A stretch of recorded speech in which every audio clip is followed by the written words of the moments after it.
Hello everyone, my name is Juliet Ambali and you're welcome to my YouTube channel. If this is your first time on here, thank you so much for stopping by. It means the world to me, and by the special grace of God, you're going to enjoy being in this space.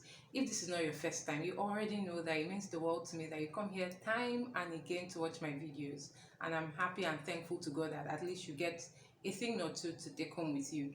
God bless you real good. So today we're going to be talking about a very interesting topic, and it's a very important topic, really important. And I'm sure that a lot of you have heard people say things like, I'm a romantic at heart, I love romance, I love the things that has to do with romance, I like romantic people and what have you. So today I'm going to be talking about romance beyond the candlelight, okay? Romance beyond candlelight. Now, when people think about or when people talk about romance, so many things come to mind. So, some people are of the opinion that when we talk about romance, it's a Western culture, or that we're talking about things that has to do with flowers, that has to do with candlelight, chocolate, petals on the floor, and what have you, okay? Or a surprise, okay? When there's a surprise, it's always so romantic between couples, okay?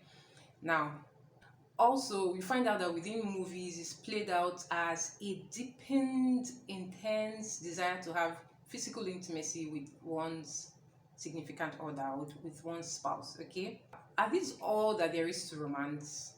First, let me put a disclaimer. I am a romantic at heart. That's what I think. I would consider myself to be a romantic at heart. I like chocolates. I like candlelight. I like candlelit dinners a lot. I like things like that. They mean so much to me when I do them, like when I create them by myself for me and my spouse. I like the idea of being romantic, and that's because being romantic has to do with being intentional about that relationship for me. That's like the first thing, okay? So the purpose of this particular video is to talk about romance in a bigger picture, a picture that many people do not consider when they are thinking about or when they are talking about romance or the idea of being romantic. Now let's go straight into the core of this video. So the first thing that I like to mention is that being romantic is not a Western culture, even though a lot of people have borrowed so many ideas from the Western world. Okay, they've done so many things that their media, their movies, their songs are things that people have borrowed into their different cultures now. So it seems like the kind of romance that people project oftentimes reflect what is prevalent in the Western world. But romance is not a Western culture, okay? Even long before the Western culture came into existence, romance has been. You can check the Bible, check Songs of Solomon to see explicit descriptions of romance, okay? So romance has always been in existence. And it's important to understand that romance cuts across different cultures, cuts across different beliefs, and even within, from couple to couple, each couple has their own definition of what romance means to them. Oftentimes, the part that this video is going to address is the fact that a lot of people have tried to define what romance is based on what they see being reflected outside, being reflected on social media, being reflected in the world around them. And one thing that this video is trying to highlight is to mention that as much as possible, as a couple, between yourselves, try and understand what being romantic or what romance is for each other, okay? So that it doesn't seem as though you're only just absorbing what every other person is doing and you're not in your own selves genuinely discovering and exploring what romance means for you and your spouse. So it's very important that you have that in mind, so that you're not just replaying the things that you see happen around you, but you're really basking in that romance that both of you can birth from each other, okay? So it's very important that you have that in mind, that romance is not a Western culture. It cuts across all cultures, and different couples, as they grow and get closer to each other, get into the depths of what romance means for each other. Now let me give an example of what I mean by romance cutting across cultures. You know, there are some people who, to them, their spouse going into the forest to catch bushmeat and bring home is such a romantic thing, okay? And that's very normal. and it doesn't make theirs any less than the person who's living in the city and who gets flowers. Okay, the reality is that not everybody fancies flowers, not everybody fancies chocolate, not everybody fancies candlelit dinners. What works for you is what you should enjoy between yourselves. Don't let anyone define what romance should mean for you. That's the crux of this first point. Okay, don't let anyone define what romance means. As long as you and your spouse are comfortable and are enjoying whatever it is that romance means to both of you, and it's not displeasing to God, and you're being intentional about each other, that's the most important thing.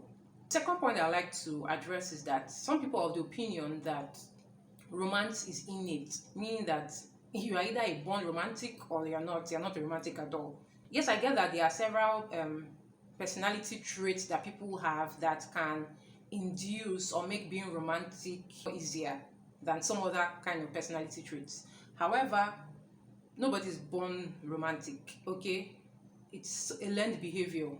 That's why we have learned from the Western culture or from different cultures what quote and unquote being romantic means. So understand that it's not innate. Nobody's born romantic. We learn it. We see our parents, we see those in our environment, we see our uncles, our aunts, we see people around us do certain things and we like them and we also want to replicate them. Romance is spurred out of a desire to want to make your spouse happy, and then it comes or materializes from the learned behavior that we have seen, we have observed, we have imitated from other people, and so we now see how we can do this for our own spouses so that they are also happy. Okay, understand romance like that. It's not, nobody, don't try to compare your spouse with another and say, oh, it seems like that person just gets how to be romantic. Okay, it's something that can be learned. Okay, it's something you can learn. If you don't think that you are good enough at being romantic, learn it. And by learning it, how do you do this? You ask your spouse, what is it that you like? Do you like me to get you flowers? Do you like me to boil you water to have your bath? For some people that's romantic enough. Or would you like massages? Or would you like me to help you with the chores? Just define what romance means for you and your spouse, and that will go a long way to making life pleasurable and beautiful for both of you. Okay, so it's very, very important to have that in mind. Romance doesn't always have to be spontaneous. You know, some people imagine that, oh, when somebody does something out of the blues, like, oh, that's romantic. Yes, that part is really nice too. Okay, let's not discard that part. It's very nice, but romance can also be planned.